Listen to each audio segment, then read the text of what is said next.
हमारे साथ स्वामी अतितानंद गिरी जी महाराज जी भी जुड़ चुके हैं, वरिष्ठ महामंडलेश्वर हैं चुनाव अखाड़ा। महाराज जी आपका भी बहुत बहुत स्वागत है।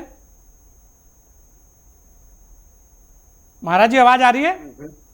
हाँ आ रही है। जी जी महाराज जी, बात ये चल रही है कि आश्रमों पर गिद्ध की दृष्टि भूमाफियाओं की लगी है।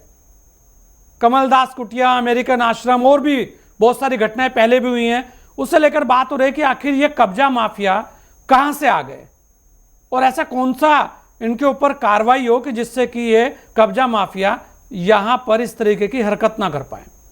ये तो आश्रमों की बात है, ये आपसे ले रहा हूं क्योंकि इसी तरीके की बहुत सारी चीजें देहरादून से भी हैं। देखिए संजय जी, हमारे जो संत साधु संत हैं वो बड़े सहज होते हैं, सरल होते हैं, भजनानंदी होते हैं। वो अपने भजन में रहते हैं और भजन करने के लिए ही साधु बने हैं। वो कोई मारपीट करने के लिए या इस तरह के काम करने के लिए नहीं बनते।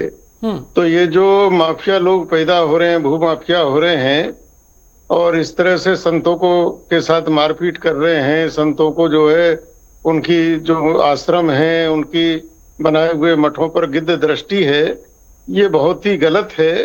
और इस पर सरकार को तो एक कानून बनाना ही चाहिए, सख्त से सख्त कानून बनाना चाहिए। और जिन्होंने मारपीट की है इन्हीं पर ऐसी कार्रवाई हो कि लोग याद रखें। और दूसरा, मैं अपने साधु संतों से भी ये चाहूंगा कि हमारे कोई ऐसा यहाँ हमारे अखाड़े हैं या कोई इस तरह की संस्थाएं हैं जो हमारे ऐसे स्थान हैं जहां पर अभी कोई ठीक से चला नहीं पा रहे हैं या कोई साधु वृद्ध हो गए हैं, तो उनको अपने संरक्षण में लें जिससे ये सारे स्थान बचें और संतों के ही हित में रहें।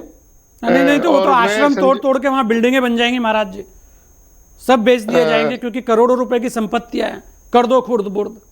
और उनके पीछे के जो चेहरे हैं ना वो बेनकाब होने चाहिए, लोगों को सामने आना होने चाहिए। वो ये सारे स्थान महापुरुषों ने बनवाए हैं और इसलिए बनवाए हैं कि यहाँ भक्त लोग आए, भक्त लोग रहें और साधु संत रहें, यहाँ सेवा हो।